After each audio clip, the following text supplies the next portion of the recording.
The Hundred Years' War, 1337 to 1453, was an intermittent conflict between England and France lasting 116 years. It began principally because King Edward III, r. 1327 to 1377, and Philip VI, r. 1328 to 1350, escalated a dispute over feudal rights in Gascony to a battle for the French crown. The French eventually won and gained control of all of France except Calais.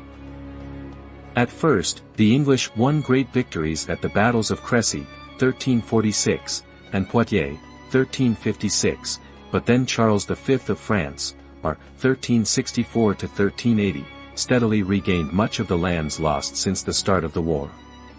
After a period of peace when Richard II of England, r. 1377 to 1399, married the daughter of Charles VI of France, r. 1380 to 1422, the war exploded into action again with the Battle of Agincourt, 1415, won by Henry V of England, r. 1413 to 1422. Henry was nominated the heir to the French throne, but his early death and the ineffectual rule of Henry VI of England, r. 1422 to 61 and 1470 to 71, resulted in Charles VII of France, r. 1422 to 1461, retaking the initiative. With help from such figures as Joan of Arc, 1412 to 1431, the French won crucial battles at Formigny, 1450, and Castillon, 1453, to bring final victory. War and Peace. The Hundred Years' War was a conflict between the monarchs of France and England.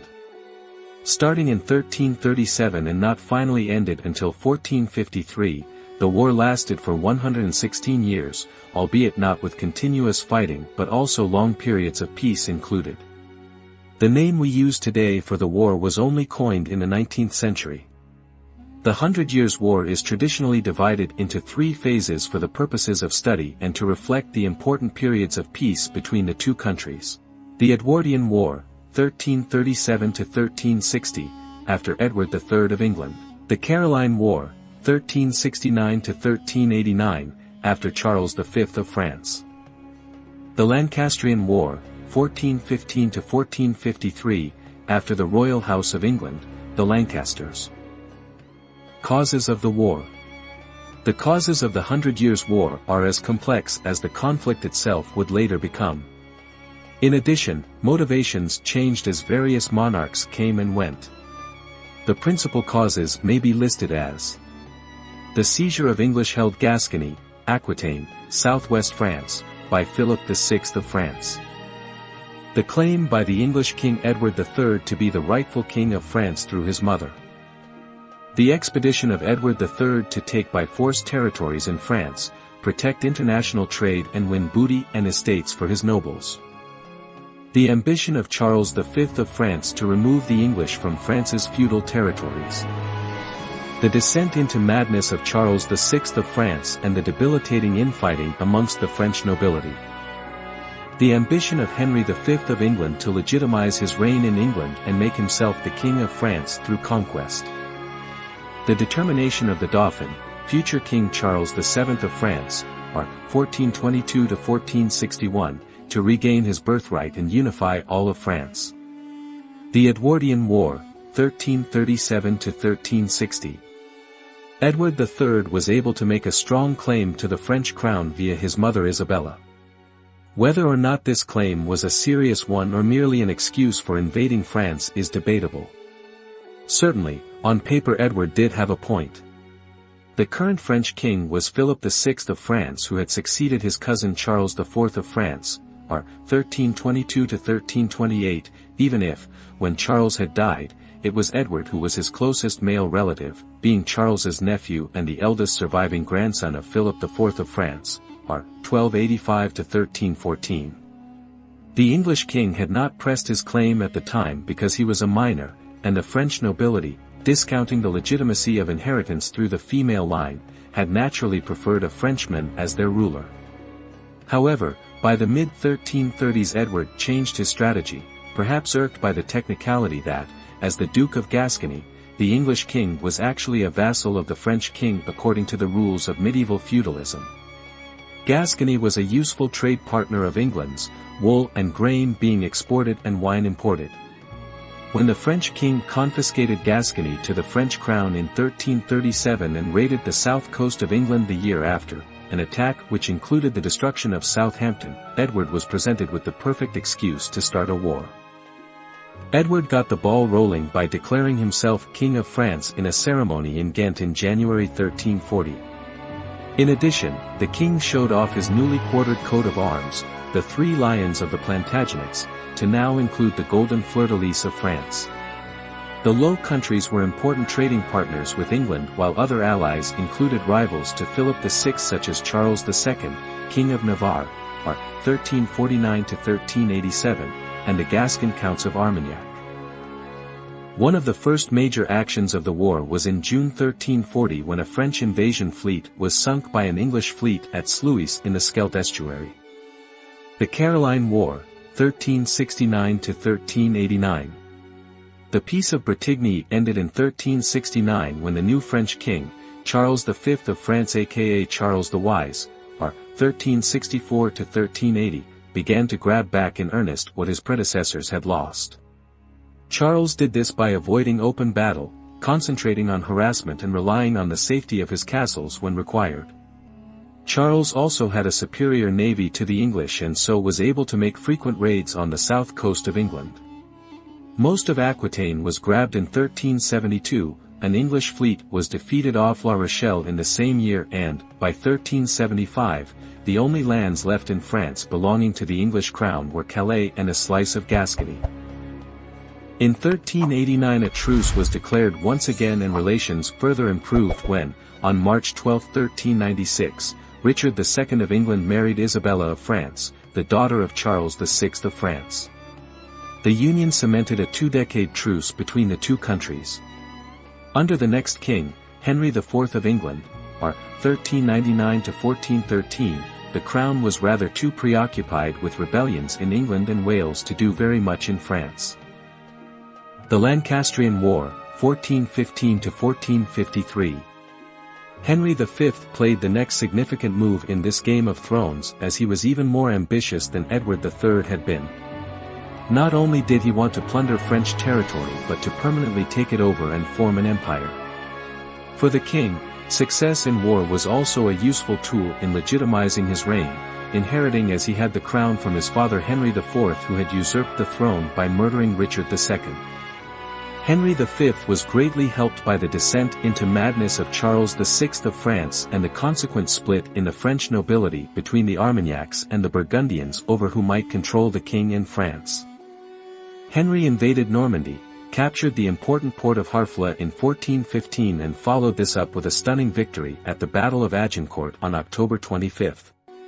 Caen was captured in 1417, and by 1419, Henry had managed to conquer all of Normandy, including the capital Rouen.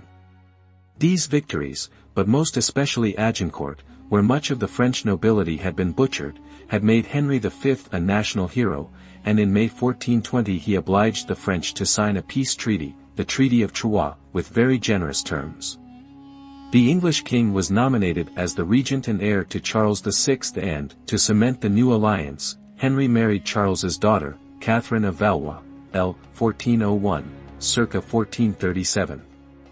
This was the apex of English success in the war. A condition of the deal was that Henry had to promise he would continue fighting against the Burgundians' #1 enemy, the now disinherited Dauphin Charles, Charles VI's blood heir, thus perpetuating the 100 Years' War for another round of conflict. In March 1421, the English lost at the Battle of Baugé and Henry's own brother, Thomas, Duke of Clarence was killed. Henry headed to France to resume the war personally, and on May 11, 1422, he captured Meaux after an 8-month siege. Henry never got the chance to become the King of France as he died unexpectedly, probably of dysentery, on August 31, 1422 at Bois de Vincennes in France. Henry's infant son became the next king, Henry VI, but neither his regents nor he when reaching maturity could stop a grand French revival which included the heroic efforts of Joan of Arc. On April 22, 1445, both the marriage of Henry to Margaret of Anjou, died in 1482, niece of Charles VII, and the giving up of Maine indicated the English king's clear aversion to continuing the war with France. Charles VII, in contrast, was utterly determined and began to retake parts of Normandy from 1449. He won the Battle of Formigny in 1450, blockaded Bordeaux in 1451, and captured Gascony in 1452. At the war's end in July 1453 and the French victory at the Battle of Castillon, the English crown only controlled Calais. The French crown then went on, by a mixed strategy of conquest and marriage alliances, to bring such regions as Burgundy, Provence, and Brittany together into one nation-state that was richer and more powerful than ever. England meanwhile sank into bankruptcy and civil war. Henry VI suffered from bouts of insanity, and his weak reign finally came to a sticky end when he was murdered in the Tower of London in May 1471. Consequences of the war. The 100 Years' War had many consequences, both immediate and long-lasting. First, there was the death of those in battle and those civilians killed or robbed by marauding soldiers between battles. A high number of French nobles were killed in the conflict, destabilizing the country as those that remained squabbled for power. In England, the opposite was true as kings created ever more nobles in order to tax them and fund the war. This was not enough, though, and England ultimately arrived on the brink of bankruptcy because of the enormous cost of placing field armies in another country. Although the English had won some great victories, the final result was the loss of all territory in France except Calais. Trade was negatively affected, and the peasantry had to endure endless rounds of taxation to pay for the war, resulting in several rebellions such as the Peasants' Revolt of 1381. Even the medieval church suffered as kings diverted taxes meant for the Pope in Rome and kept them for themselves to pay for their armies, resulting in the churches in England and France taking on a more national character of their own. The loss of the war for England caused many nobles there to question their monarch and his right to rule. This, and the inevitable search for scapegoats for the debacle in France, ultimately led to the dynastic disputes known today as the Wars of the Roses, 1455 to 1487. Military technology developed over the period, in particular, the use of more efficient gunpowder weapons and the strengthening and adaptation of castles and fortified towns to meet this threat. In addition, by the war's end, Charles VII had created France's first permanent royal army. Some of the more positive consequences were the centralization of government, increases in bureaucratic efficiencies, and a more regulated tax system. The English Parliament, which had to meet to approve each new royal tax, became a body with a strong identity of its own, which would later help it to curb the powers of absolute monarchs. There was also a more professional diplomacy between European nations. Heroes were created, too, and celebrated in song, medieval literature and art. Figures such as Joan of Arc and Henry V who, still today, are held as the finest examples of nationhood in their respective countries.